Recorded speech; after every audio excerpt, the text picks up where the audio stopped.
Hello, beautiful souls. Welcome to this peaceful moment.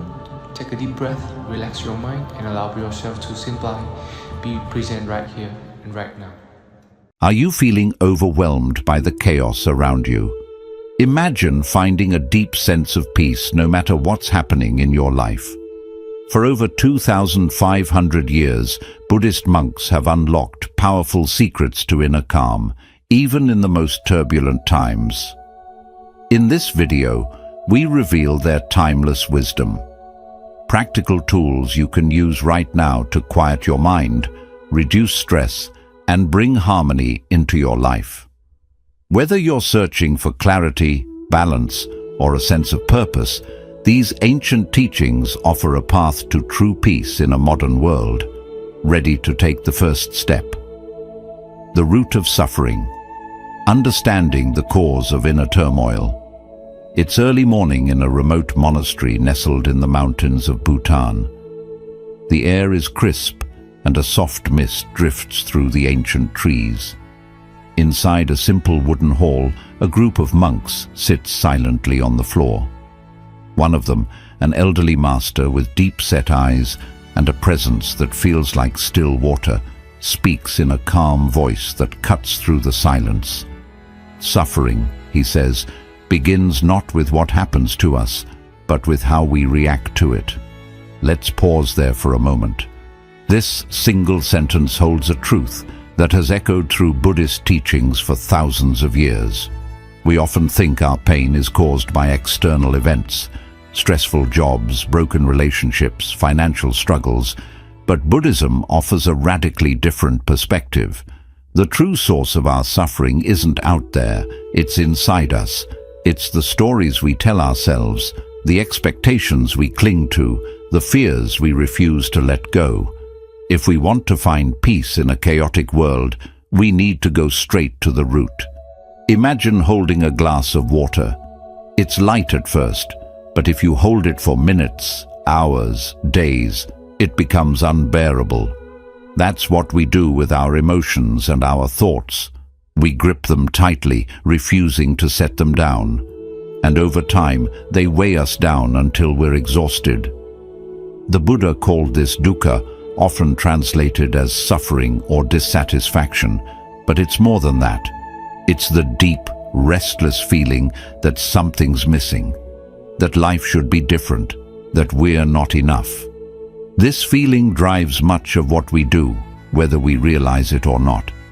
Now, here's where the first big shift happens. Buddhism teaches that dukkha has a cause, and if it has a cause, it also has a solution. That cause is attachment. We get attached to ideas, outcomes, people, and identities. We want things to be a certain way, and when they aren't, we suffer. We resist change, even though everything around us and inside us is always changing. Think about it. How much energy do we spend fighting reality? We want people to treat us a certain way. We want our plans to go perfectly. We want life to be predictable. And when things fall apart, we take it personally. We tighten our grip. We think, if I try harder, I can control this. But the harder we try to control life, the more out of control we feel. Here's a story that makes it clearer.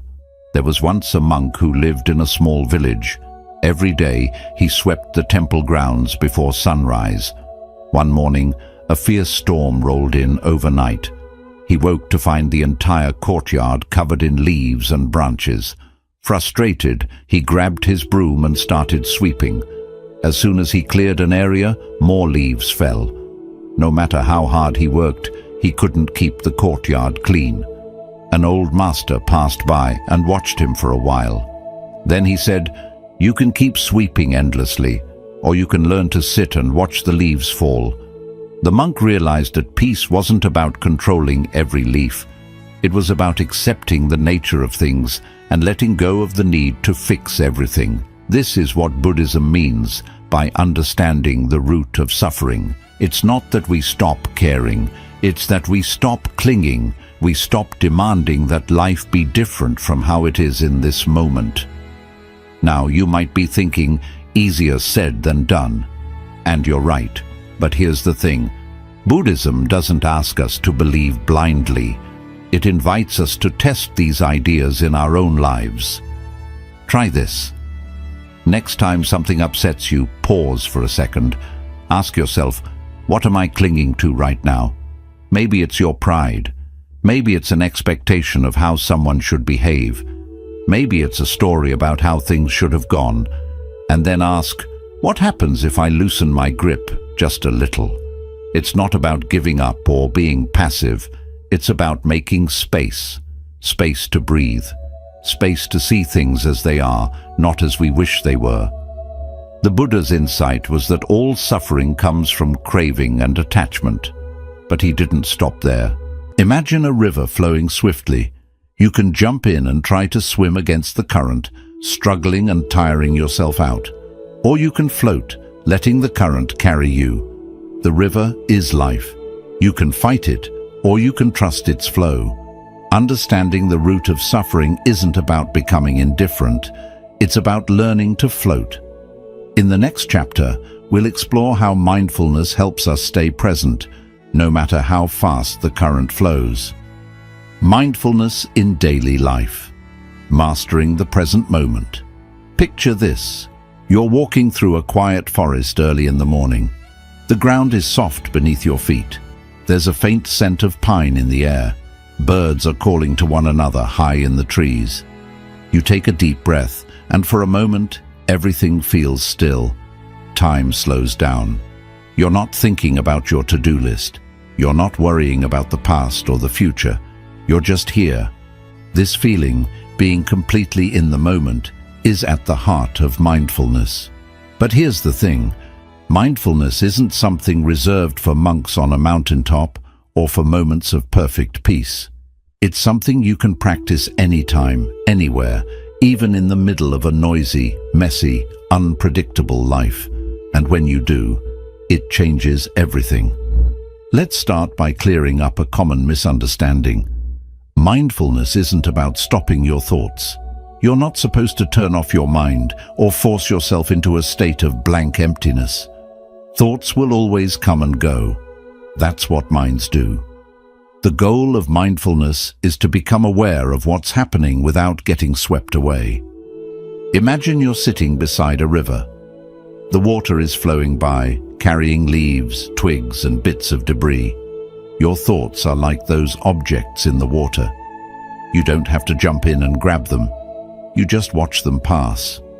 Sometimes you'll get distracted and find yourself splashing around in the middle of it all. That's normal. When you notice, you simply return to the riverbank and keep watching. Now, let's bring this down from the mountains and into real life.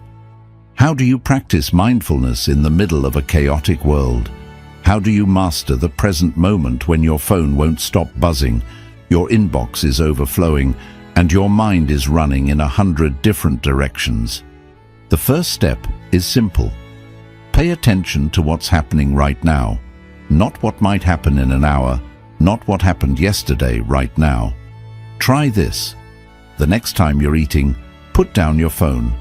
Don't rush through the meal while watching a video or scrolling social media. Just eat. Notice the texture of the food, the taste, the temperature. Notice how you feel as you chew and swallow. Even something as ordinary as a sip of water can become extraordinary if you give it your full attention. Or try it when you're walking. Instead of thinking about where you're going or what you have to do next, focus on the sensation of your feet touching the ground. Feel the rhythm of your breath. Listen to the sounds around you without labeling them. Wind in the trees, a distant car, your own footsteps. At first, your mind will fight back. It'll pull you into planning and worrying, judging and remembering. You'll drift away. And that's okay. Mindfulness isn't about never getting distracted. It's about noticing when you do and gently bringing yourself back. One of the most powerful teachings from Buddhism is that life only happens in the present moment. The past is a memory. The future is a possibility. The only place you can truly live is now. And yet, Most of us spend our days anywhere but here. We replay old conversations. We rehearse future scenarios. We escape into distraction because the present moment often feels too uncomfortable or too ordinary. But here's a secret. The present moment is the only place peace exists. Right now is where life happens. Right now is where you can breathe, where you can choose, where you can let go. There's a story about a Zen master and a student. One day, the student asked, "Master, how do you practice mindfulness?" The master smiled and said, "When I walk, I walk. When I eat, I eat. When I sleep, I sleep." The student, a little confused, replied, "But master, don't we all do that?" The master shook his head. "Number. When you walk, you think about eating. When you eat, you think about sleeping. And when you sleep, you dream about walking. Mindfulness is a practice of returning, again and again, returning to this step, this breath, this moment. It's not glamorous, it's not always easy, but it's where life becomes clear. Let's talk about stress for a minute. Most of our stress comes from living in the past or the future. We ruminate on things we can't change or worry about things that haven't happened yet.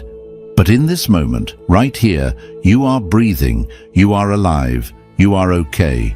If you can return to this truth often enough, you can find an anchor in the storm. A simple practice you can try is the 3-breath pause. Throughout your day, stop and take 3 slow breaths. Feel the air enter your nose, fill your lungs, and leave your body. This tiny moment of awareness creates space, and in that space, you can choose how to respond instead of reacting automatically. Over time, these small moments of mindfulness add up. You'll start to notice when your mind is racing. You'll catch yourself before you spiral into anxiety. You'll create pockets of stillness in the chaos. And the more you practice, the more natural it becomes. Some people say, "I'm too busy to practice mindfulness." But mindfulness doesn't require extra time. It requires attention. You can practice when you're brushing your teeth, when you're waiting in line, when you're stuck in traffic. The key is to bring your awareness to what's happening right now without judgment. And here's a deeper insight. When you become mindful of the present moment, you start to see things as they really are, not as you wish they were. You notice the tightness in your shoulders before it becomes pain. You recognize the frustration building up before it turns into anger. You hear the tone in your friend's voice that tells you something's wrong. You become more attuned to life, more awake, more alive. One of the gifts of mindfulness is gratitude. When you slow down and pay attention, you begin to appreciate the small things.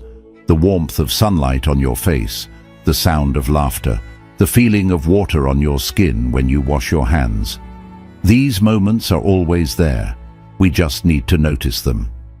In the chaos of the modern world, mindfulness is like an anchor.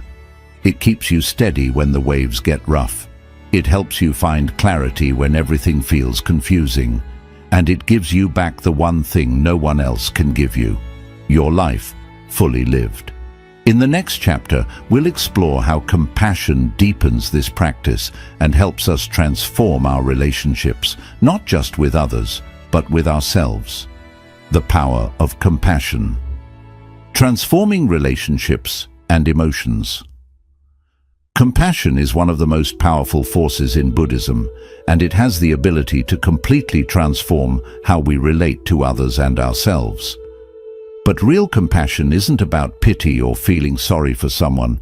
It's about recognizing shared humanity, the understanding that everyone, in some way, is carrying pain, just like you. It's about seeing beyond someone's behavior and realizing there's always a deeper story. Someone who's impatient might be carrying stress you can't see. Someone who's distant may be protecting themselves from past wounds. Compassion allows us to look past the surface and respond with kindness instead of judgment. And here's where it gets deeper. Compassion doesn't begin with others. It starts with yourself. This can be the hardest place to direct compassion because most of us are far more critical of ourselves than we are of anyone else. Buddhism teaches that self-compassion is the foundation for offering compassion to others. If you're constantly hard on yourself, it's difficult to extend genuine kindness outward. That's why practices like loving-kindness meditation often start with you. You repeat simple phrases: may I be happy, may I be safe, may I be at peace. At first it might feel strange, but over time something shifts. You soften toward yourself. You become less harsh and more accepting of your imperfections. And that opens the door to understanding others more deeply. When we approach people with compassion, it changes how we interact. Instead of reacting to someone's anger with anger, we pause. We ask, what's really going on here? Maybe they're overwhelmed. Maybe they're afraid. This doesn't excuse harmful behavior, but it helps us respond with wisdom instead of impulse. There's a famous Buddhist story where a man insults the Buddha, trying to provoke him. But the Buddha stays calm and simply asks, if someone offers you a gift and you do not accept it, to whom does the gift belong?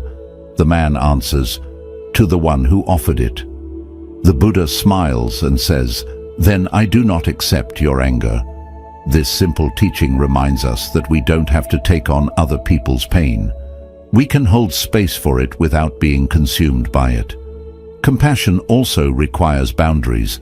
It's not about saying yes to everything or allowing yourself to be mistreated. Sometimes the most compassionate response is to walk away, to say no, or to let someone face the consequences of their actions. True compassion comes from a place of strength, not weakness. It's clear, wise, and grounded.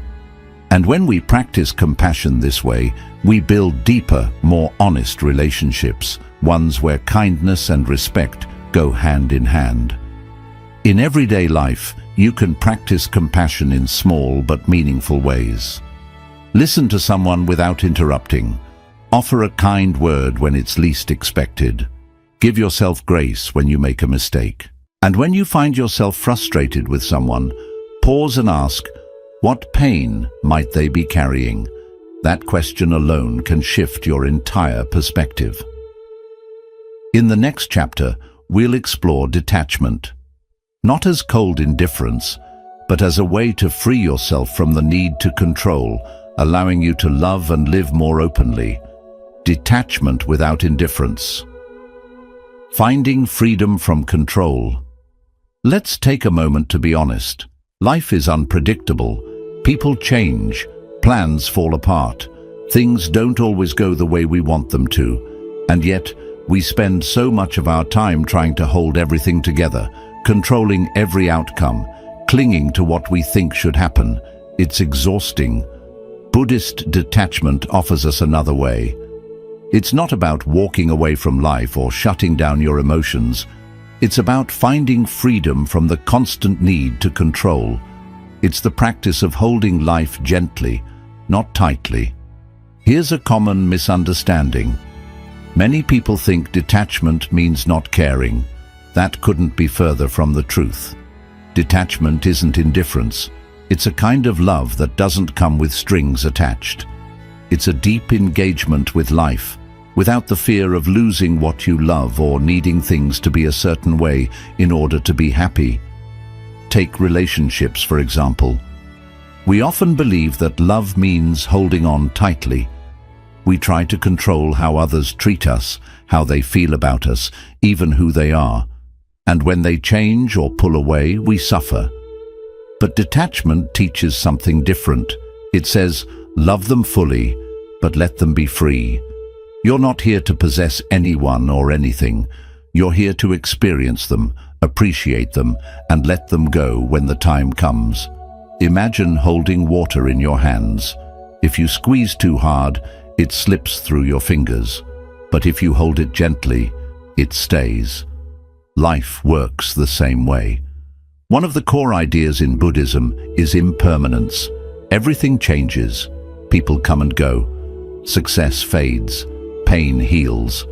Knowing this, detachment invites us to stop resisting change and to trust the flow of life. You don't have to like everything that happens, but you can accept it. You can stop fighting reality and find peace in the middle of it. Here's a short story that captures this beautifully. A monk once said to his students, "You see this glass? I love this glass. It holds water beautifully. It glows in the sunlight. But one day, the wind may blow it over, or it might fall off the table and break. So, I hold this glass knowing it's already broken, and because I know this, I can enjoy it fully now." That's detachment.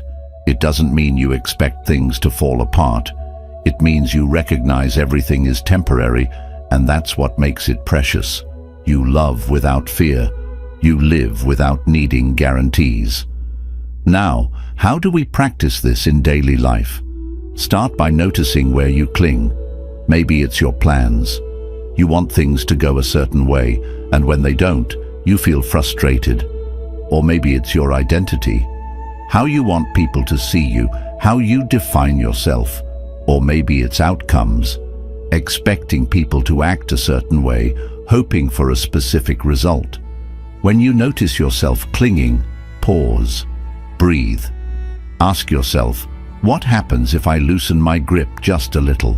Detachment also means letting go of the stories we tell ourselves. Stories about who we are, what we deserve, and how things should be. When we release those stories, we create space for something new. We open ourselves to possibilities we couldn't see before.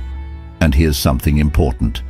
Detachment doesn't mean you stop caring about your life, your work, or your loved ones. You still show up. You still give your best.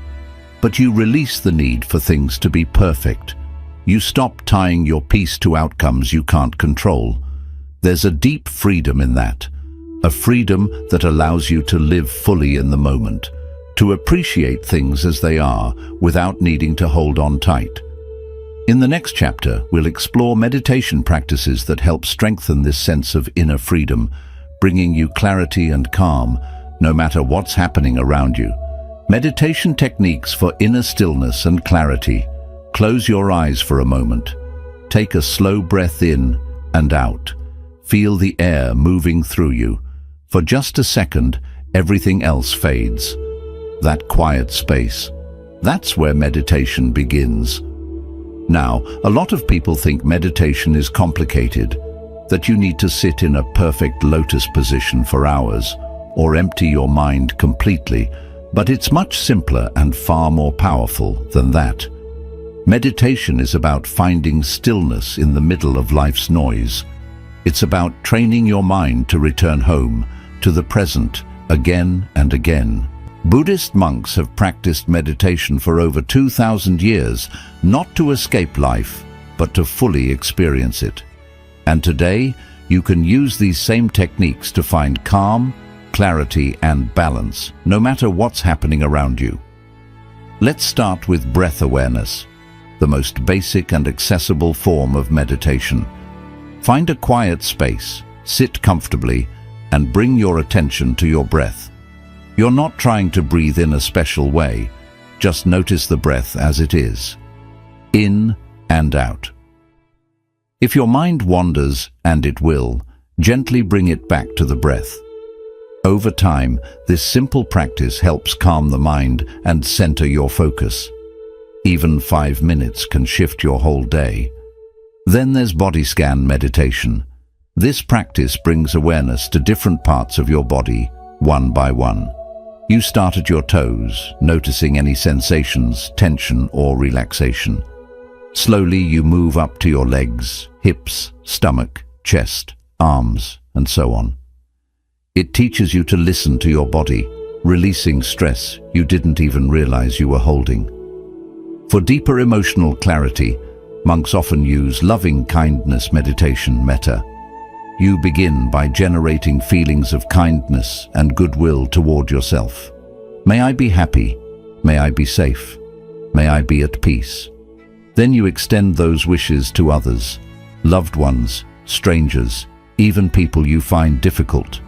This practice opens the heart, dissolving anger and fear, and strengthens empathy. Another powerful technique is walking meditation. Instead of sitting, you move slowly and mindfully, paying attention to each step. Feel your foot touch the ground. Notice your balance shifting. This practice reminds you that meditation isn't something you do apart from life. It's something you carry with you everywhere. And if your mind is especially restless, try mantra meditation. Choose a simple word or phrase like peace or I am here. Repeat it silently with each breath. The repetition helps anchor your focus and quiet mental chatter. The goal isn't perfection. Your thoughts will wander. You'll feel restless. That's normal.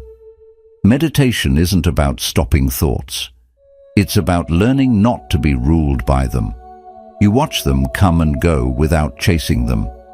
With regular practice, meditation creates space inside you, space to pause before reacting, space to see things clearly, space to choose peace over panic, and over time, that space becomes your sanctuary, an inner stillness you can return to, even in chaos. In the next chapter, we'll explore how to create a life of balance, following the middle way, and how this ancient path can guide us through modern challenges. Creating a life of balance. The middle way in modern times. Imagine walking a narrow path that stretches far into the distance. On one side, there's a steep cliff of indulgence and excess, giving in to every desire, chasing constant stimulation, running yourself ragged in search of more. On the other side, there's another cliff, self-denial, harsh discipline, denying yourself any joy or comfort. Both edges are dangerous. Both can lead you to fall. But in between lies a steady path, the middle way. The Buddha shared this path after experiencing both extremes in life. As a young prince, he had everything, wealth, luxury, and comfort. Yet, he still felt empty. Later, as an ascetic, he deprived his body, denied every desire, and pushed himself to the edge of death. But neither extreme brought him peace. Only when he embraced balance, nourishing his body, calming his mind and opening his heart, did he attain enlightenment. So what does the middle way look like in today's world of extremes? It means choosing balance in everyday life, not avoiding discomfort, but not being consumed by it, not clinging to pleasure, yet not rejecting it entirely. It's about realizing that true peace doesn't come from extremes, but from walking a steady, mindful path. Let's make this practical. Balance in work means putting in your best effort without exhausting yourself. It's knowing when to push ahead and when to rest. Balance in relationships means loving deeply, but not losing yourself in the process. It's about both giving and receiving, listening and speaking, being present without trying to control everything. Balance in self-care means taking care of your body and mind without becoming fixated on it. You meditate not to escape life, but to engage with it more fully. You eat well, not as a form of restriction, but to nourish your energy and health. The middle way is also about acceptance. Accepting that life holds both joy and sorrow, success and failure, gain and loss. When you stop chasing, he simply embraced whatever life brought, moment by moment, with grace. Walking the middle way doesn't mean life will always be easy, but it frees you from being constantly pulled in different directions. You'll gain clarity in your choices, remain calm in uncertainty, and find a deeper sense of purpose in all that you do. And here's the beauty of it. You don't need to live in a monastery or give up your life to follow this path. It's found in your everyday choices, in how you speak, how you listen, how you show up for yourself and others. Every moment is an opportunity to return to balance. As we reach the end of this journey together, remember, peace isn't something distant. It's not hidden in a faraway temple or locked inside ancient texts. It's within you, waiting to be discovered. The Buddhist path isn't about adding more. It's about quieting the noise until you discover the simple, steady rhythm of your breath, your life. If this video brought you clarity or sparked something within you, consider subscribing to the channel. We have more teachings, stories and practices to share, tools to help you bring peace into your daily life. And I'd love to hear from you. Which part of this journey spoke to you the most? Leave a comment below and let's continue the conversation. Your insights might be exactly what someone else needs to hear. Thank you for being here. Until next time, keep walking the middle way.